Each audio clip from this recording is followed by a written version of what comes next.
Hello, today is a fun, lighthearted video. I'm going to be taking you on a shop along with my mom to her local Sephora. We're going to be sharing with you some of their new launches, and at the very end of the video, I'm going to share with you my outfit of the day. Some of you have been asking for some fashion content, and I thought that would be just a fun way to incorporate that into some of my videos as a bonus at the end of the video. I invite you to join the Beyond 50 Skin community. We're a fun group of women who love to talk skincare, hair care, beauty, and fashion for the mature woman. Let's jump into the shop along and see what we found.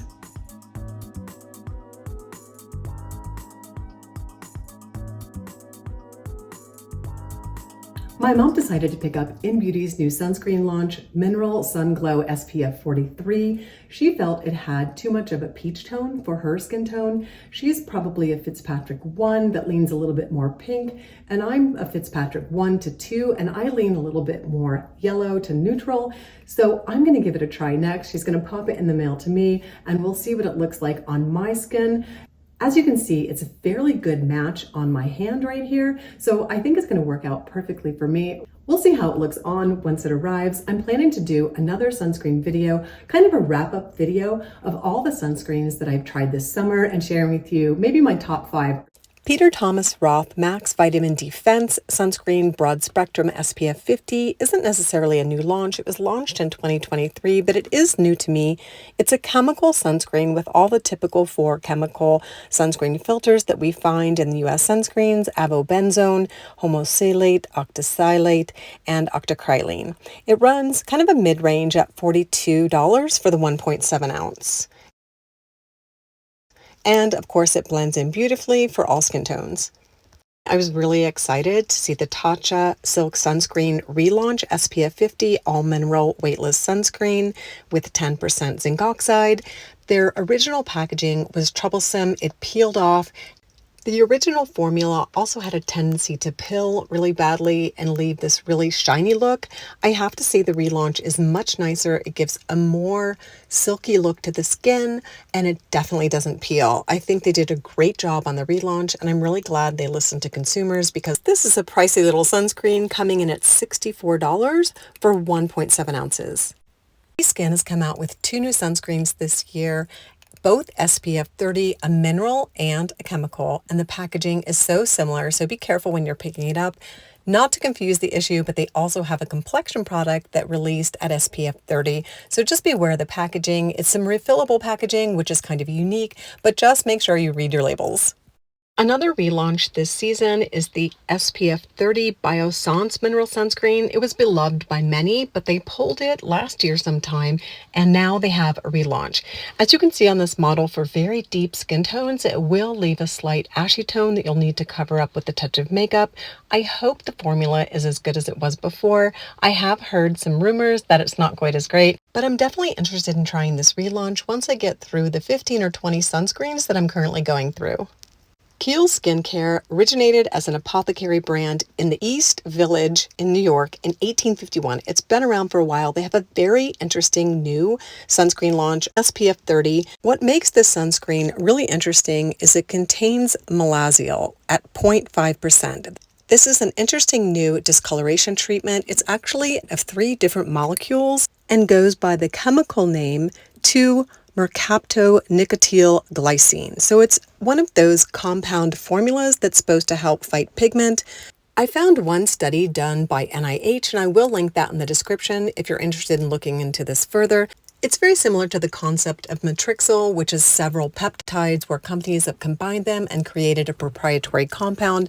I think we're going to be seeing this more in the future as companies get more savvy about which molecules to combine and then patenting that package of molecules to rename and create kind of a super ingredient. Both Paula's Choice and The Ordinary have recently come out with 2 new retinoid products, both at 0.2% retinaldehyde. This is the highest percentage I've seen on the market. Maybe Medik8 might have one at this percentage, but I believe this is the highest that you can go before you head into prescriptions.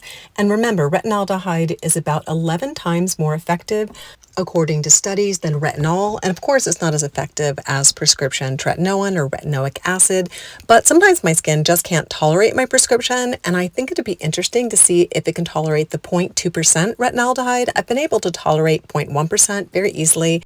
My favorite retinaldehyde formula, 0.1%, still remains the Aven formula because it doesn't have that yellow cast that most retinaldehydes at the higher percentages do.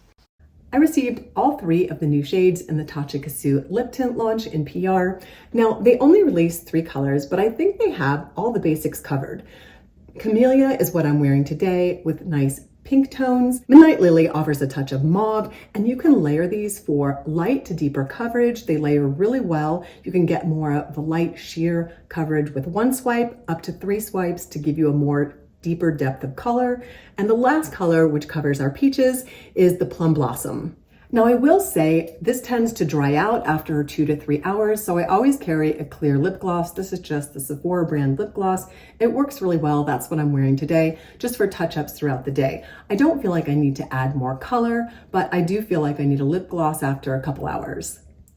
There are several new complexion products that I've really been excited to try. The one was by Supergoop, the Protect Tint. Now, this launch has caused a lot of confusion, people thinking it's a sunscreen with tint or is it a complexion product with sunscreen? Because they're very different. The complexion products with a bit of sunscreen in them are more opaque, and you honestly cannot apply enough, as you can see here on my hand, to get the type of coverage that you need for a sunscreen. So that's where this lies. It is a complexion product with tint.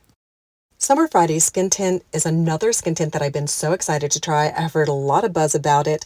I picked it up and I'll do a quick try on for you here, but I will be doing a full review and ranking it against several other skin tints that I've picked up this year. I'll do a full ranking and a rating system like I did with my tinted moisturizer review recently and my tubing mascara review.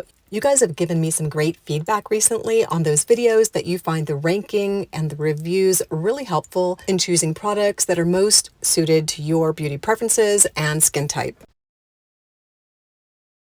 Kosas BB Burst was a new launch this year. It was a bit of a bomb during my tinted moisturizer review. I also reviewed the Fenty Skin complexion product, the new Hydra Visor that recently launched. I found that a lot nicer of a complexion product than I did the Kosas, so definitely check out my tinted moisturizer review. I think you're really going to find it helpful.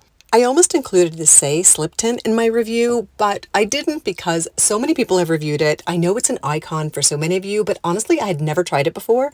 So I decided to pick up a sample and I absolutely love it. You can see me here applying it. It's creamy. It's a great tinted moisturizer.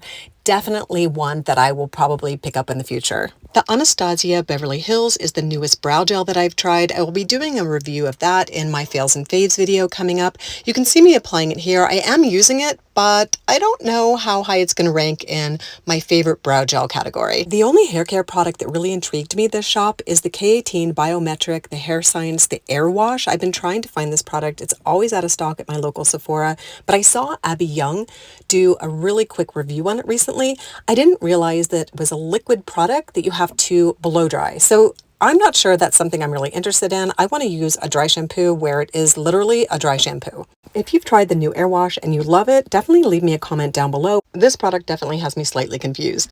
As some of you know, I do a bit of mature modeling, but I share most of that content on my Instagram page. So if you're not on my Instagram page and you're interested in fashion, definitely check my Instagram link down in the description, as well as all the links I will have down in the description and in a pinned comment for everything that I talk about in today's video. My personal philosophy on fashion is I have a minimalist fashion wardrobe, similar to my minimalist makeup wardrobe. And so I like a little bit of high end, low end, and everything in between. So my closet is pretty eclectic. This cute little top. This is a UPF hoodie. So you don't have to carry a sun hat with you, and it zips up over your face to give you some UPF protection. If you're interested in more fashion content, definitely leave me a message down in the comments because it's really fun to know what you're interested in and seeing on my channel. Thanks very much for watching and wishing you guys a skintastic day.